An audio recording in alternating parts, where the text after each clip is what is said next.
Main तो यही है। मूल अधिकार और कर्तव्य पढ़ाओ, लेकिन नहीं पढ़ाते हैं। यदि उनको पढ़ा देते, यदि मूल अधिकार कर्तव्य संविधान यदि उनको पढ़ा देते, उनके हाथ में बाबा साहब अम्बेडकर को दे देते, तो एक क्रांति आ जाती। और बाबा साहब अम्बेडकर को यदि वो पकड़ा देते, तो जो बड़े बड़े नेता जो बोलते ना हमारा हिंदुस्तान, चाहे राहुल गांधी की बात करें, चाहे हम मोदी की बात करें कि हिंदुस्तान राष्ट्र बनाएंगे, चाहे हम किसकी बात करें, आरएसएस के मोहन भागवत जी की बात करें, वो भी बोलते कि हिंदुस्तान राष्ट्र, हिंदुस्तान राष्ट्र। हिंदुस्तान राष्ट्र नहीं है। भारतीय संविधान का भाग 1 पढ़िए, संघ राज्यों से मिलकर बनेगा और उसका क्या नाम रहेगा, भारत अर्थात इंडिया। तो आपने तो पहले ही आर्टिकल का उल्लंघन कर दिया, तो आप संविधान को तो कहां मान रहे हैं। यदि आप संविधान को मानते तो भारतीय बोलते, हिंदुस्तानी नहीं बोलते। तो पहला तो गुनाह आपने यहां कर दिया।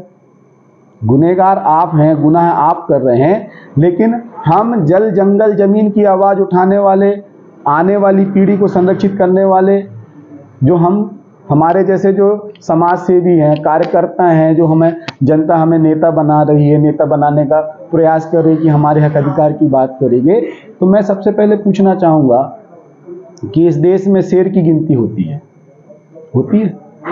बांधवगढ़ नेशनल पार्क में मैंने देखा हूं 250 से 300 शेर हैं।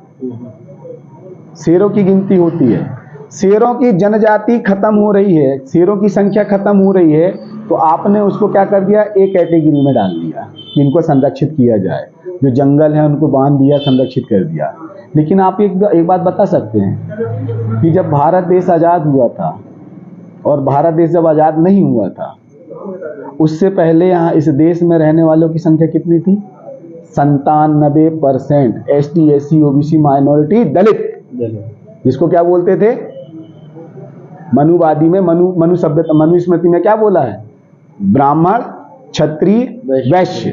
ये ब्राह्मण क्षत्रिय वैश्य टोटल 15% है, बाकी जो दलित हैं वो 85% है, लोग यहीं के हैं। तो आज जो 97% की कौम थी, जो जनजाति थी, जिनके पास में यदि गोंडवाना साम्राज्य की बात करें, 52 गढ़ 57 परगना 258 रियासतों की बात करें, पहले भी मैंने इस विषय में चर्चा किया था। तो यदि हम इनकी बात करते हैं तो 52 गढ़ 57 परगना और 258 रियासतों को जब देखा जाएगा तो आधा भारत गोंडवाना था। कितना था?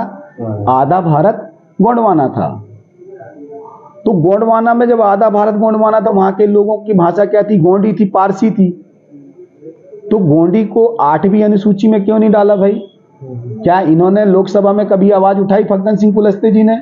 ऐसे हमारे जो ST SC OBC के जो विधायक सांसद चुन के जाते हैं, जो मध्य प्रदेश से कितनी सीटें हैं? 29 ही सीटें ना।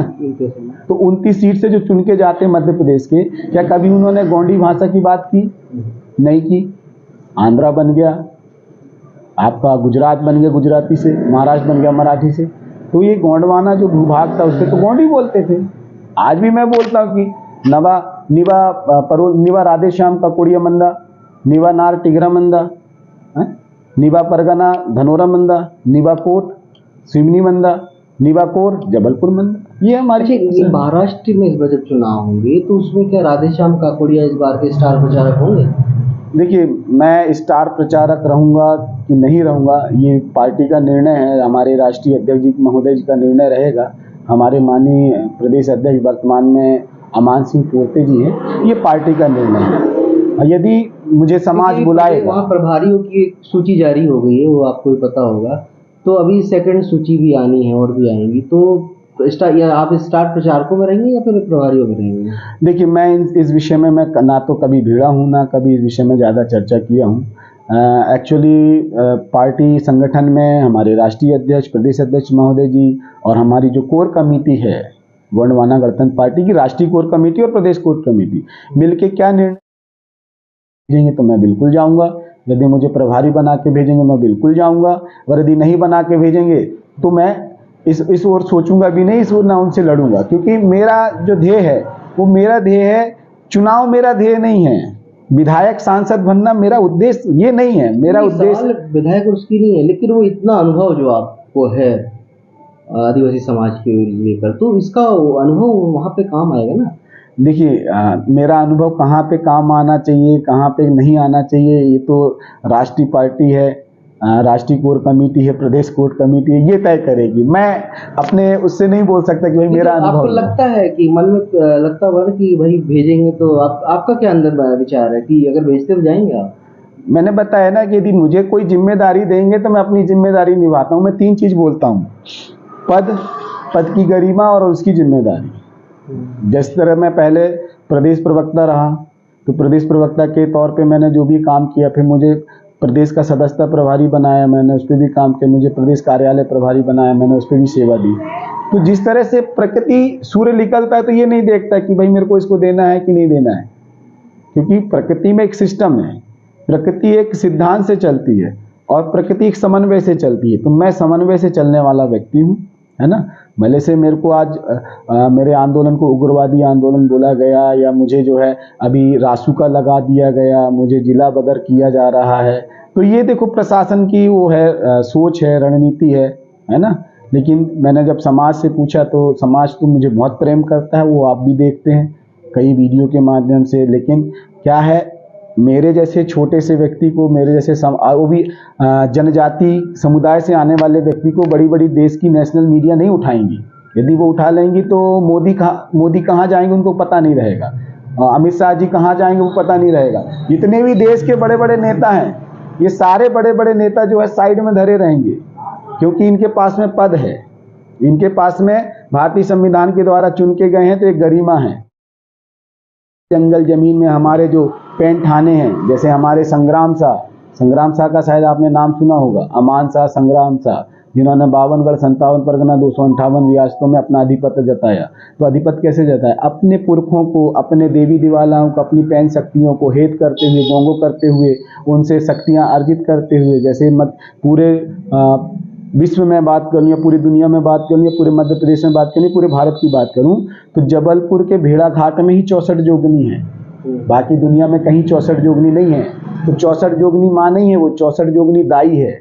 मतलब 64 ऐसी हमारी मातृ शक्ति हुई जिन्होंने अलग अलग विधा में हमको ज्ञान दिया। तो मैं 64 जोगनी दाई से फिर से अर्जी विनती निवेदन करता हूँ कि आप फिर से मुझे जो है अपना ज्ञान दें, जिससे मैं समाज की, सगा समाज की सेवा कर सकूँ, इस प्रकृति की सेवा कर सकूँ और आने वाली पीढ़ी को जीने लायक बना सकूँ, जिंदा रहने के लायक बना सकूँ। ऐसा मैं निवेदन करता हूँ।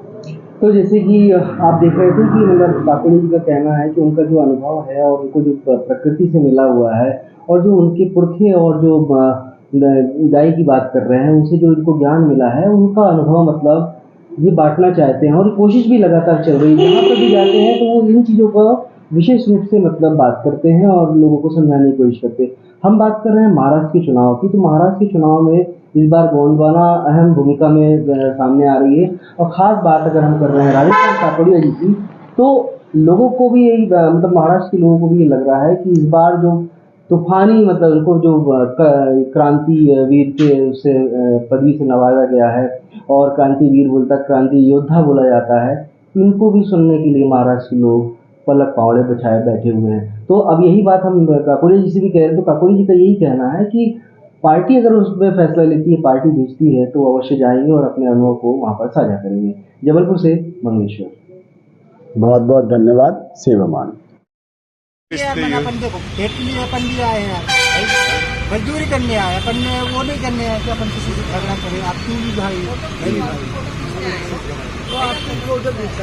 इधर अच्छे से खींच ले भाई फोटो, बाउंसर भाई मेरी खींच ले अच्छे से फोटो।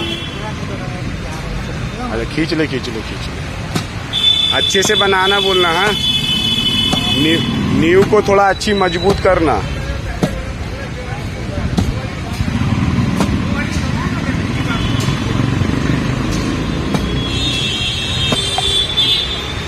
ये देखिए हमारी दीवार बन रही है, आज कंप्लीट हो जाएगा।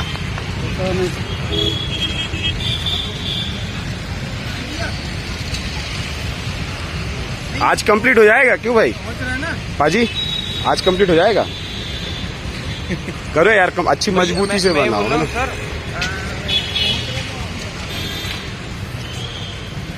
कितने बाई कितने की जगह होगी ये? क्यों भाई?